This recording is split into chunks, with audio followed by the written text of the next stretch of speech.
Last night after the game, you mentioned with Cucho wanting to see how he came through today, look at the data and whatnot. Where do things kind of stand with him at this point? It doesn't change. Hasn't changed. Okay. Because we're gonna see. We still have 2 days to see what we're gonna do.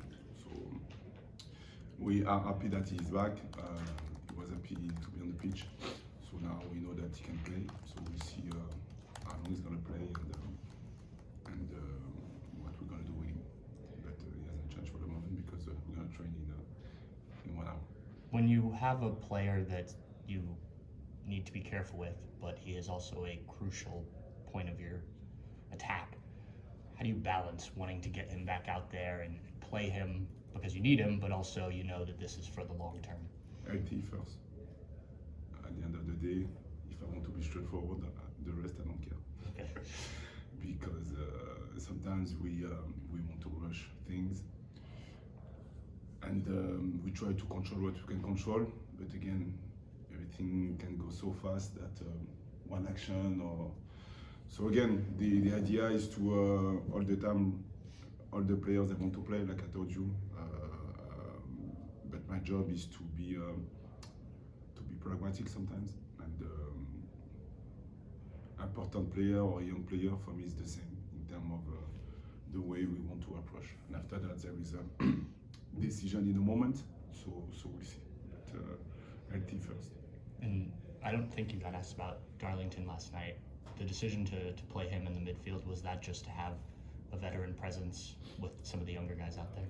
Yes, to have experience, and also to play also to get to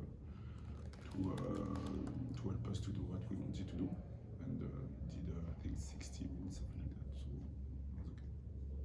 When you're bringing back a player like Cucho of his profile and what he does as a striker, how does that affect things as far as how you're creating offense?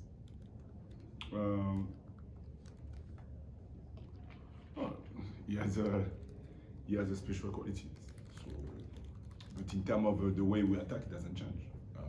In terms of depending the opposition, in terms of game plan, it doesn't change. After that, he has his own quality. So what is good with all the players that we have, they're able to express their quality within what we want to do. So, and my job also with the staff is to put the player in the best condition for them to do what they are good at. But, You guys have only scored 2 goals in your last 3 games, but have been creating a lot of chances really in all 3 of them. Are you seeing what you want to see in terms of the quality of chances and how you guys are creating in the attack? yeah.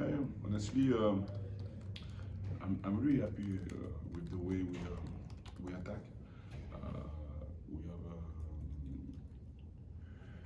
We have numbers inside the box, and also we are able for a moment to control the offensive transition. We know that we can be hurt because we like to be our sugar is the ball. But I believe that this is the best way to provoke chances, and this is the best way also to have opportunities.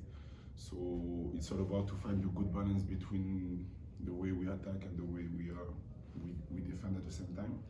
But I'm happy because since the beginning of the year, if I put Philly on the side because it was not our first game. Offensively, the players started to understand how we want to attack with how many numbers and so on. And I think that after the Toronto game, since the Toronto game, I like the way we try to create chances. After that, do we score or not? This is not a topic, but what I like is, for me, it's really important to create these kind of chances, and after that, we'll see if he's going to score or not, and how many times also we attack the box. For me, it's a key element to see if we were able to attack well or not. There's a difference between getting the goals and creating the chances, right? Because I think the casual fan looks at it and you were scoring a bunch of goals. Now you're not scoring goals, but what you're saying is the opportunities are there and you believe that the finishes will Yes, come I'm correctly? going to give you this is a good question, by the way, because I'm going to answer about something. You know, the last game that we played against Charlotte. Yes, we lost, but for me, it was one of the best games that we had in terms of attacking 8 players inside the box. So if we look at the data showed that yes, we attacked the box, but in terms of expected goal, we didn't have a lot of expected goal. Because the expected goals, they don't count the ball in front of the goal, they don't count all these kind of situations. So we had, for me, and with my staff, obviously, we had, when we watched the game, we had a lot of opportunities. But they defended with 8 or 9 players inside the box. So this is the 18 box, 8 or 9 players. So well done by them. They defended well because we didn't score. But at the same time, for me, it was a good game because offensively we were in the final third all the time, and in the box often. So for me, this is a good way to see that the way we attacked well. After that, yes, they put their bodies, they put their feet, their foot, their feet, everything, and we didn't score. But for me, that's why data for me is an addition of the context of the game, and you have to watch the game for that. Because again, expected goal was not high. I think that Charlotte had more expected goals than us, but context, no, this is not true. So that's why we have to be careful with that. So again, the message with my team, was to tell them that yeah, we didn't score, but we were close to score. So keep the spirit, and it's gonna come. When you look at Miami, obviously a team that's changed a little bit without Higuain, what do you see just generally from them, and what do you guys kind of expect on Saturday? They didn't have the results that they wanted, but they are close. They are close because all the games that they played, they were not off. They didn't score. So they have good players. Every year this is the same. They had good players. So it's going to be a tough game, like every game. And the idea is to be intense, is to be front foot, and also to take care of the ball, like I like to say, because we know that it's going to be able also to have the ball. We're going to have maybe moments where we will have to defend low or high, I don't know. But the idea is to be really aggressive, and like we've been doing, because we know that they are really good players and they can hurt us at any moment. So it's going to be a good game. You talked when you first were announced about the stadium and the facilities and whatnot. I think this will be back-to-back sellouts. There's the first sellout in the first game of the season. Just what have you made of, now that you've been the coach here for a while, the atmosphere and lower.com just in general? Oh, I love it. When you know the stadium is sell out, we are proud because it's a good message from the fan. And like I told you, we play also for them. So and this atmosphere like this, and we can see the connection,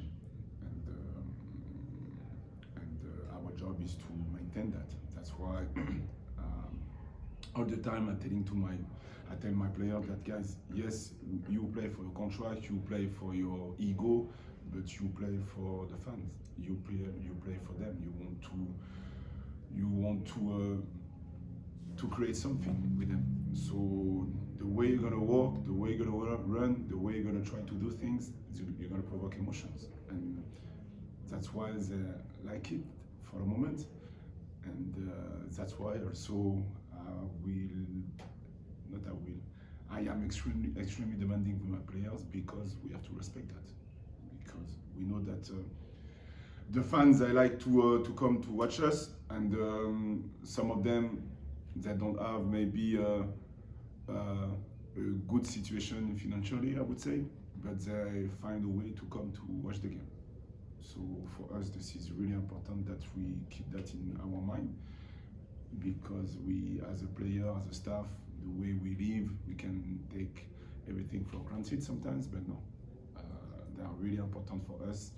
And like I told you, I don't know how many games that we're going to win, but what I know is I want my player to do everything on the pitch to create this kind of emotion. Going back to last night, Isaiah Parente is a player that I feel like has maybe flown a little under the radar over the last year or so around here. Obviously gets to start last night, played 90 minutes. What have your impressions been of him since you've gotten here? I was disappointed for him a bit because I didn't have the chance to put him early in the season. But the way he trains, really good kid, really good person, really good work ethic, and good player also. And he's able to understand also what we want. He's able also to play in different positions. But yeah, he's here and he's gonna be part of what we want to do for sure. But I'm not surprised yesterday about what he did, and so this is the story of a group, and also about players. Sometimes they start, sometimes they're on the bench, sometimes they're gonna be out of the bench. So it depends, but really good mentality about Isaiah, and yeah, this is good for him. Coach, you're already a quarter of the way in the season. You pride yourself on developing some of the younger talent. Can you talk about how that development has come for like Jason and Isaiah and Sean so far, and where do you want to see him go next?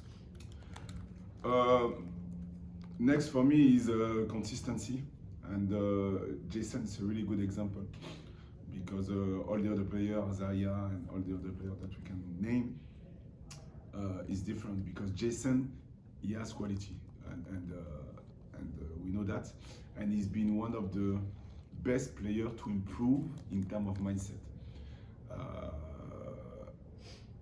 Because in the beginning, we know that he can score goals, we know that he can link up the play, but he was not consistent in terms of runs, in terms of continuity of the game. And now he's better, and his level is better. So for me, all these kind of players, this is the future of the club because first of all, I can see the improvement, and also the way we work with them, with my staff, they are eager to learn and to grow, and they are coachable. And for me, this is really important. So all my players and all the young players, I know that in the near future, they're gonna be they are already important for us, but they're gonna maybe have more minutes, and because they deserve it. Going into Saturday, you're going up against a Miami team that went into extra time last night. Yeah. What's going to be the message going up against a team that might be a little fatigued? It's a tricky one because I would say yes, for sure we will not change our game, so we're gonna try to be front foot and so on and so on. But sometimes when you are tired, you can find the first minute. This is the same. I would say mental aspect. This is the same intensity, and if they score, maybe it's gonna have a boost. To try to be better and to keep the score and so on and so on. And if we score, it could be the opposite. That's why, again, the idea is to respect our game and to be really intense, really aggressive with the ball and without the ball. So it's going to be key, knowing that it's going to be the end of the first part of the season. So we're going to have the time to discuss about this, but I would like to finish well this first part of the season. I'm not talking about winning part. This is what we want, but to do a good performance. This is really important to finish on that. All set? All right, thanks everybody.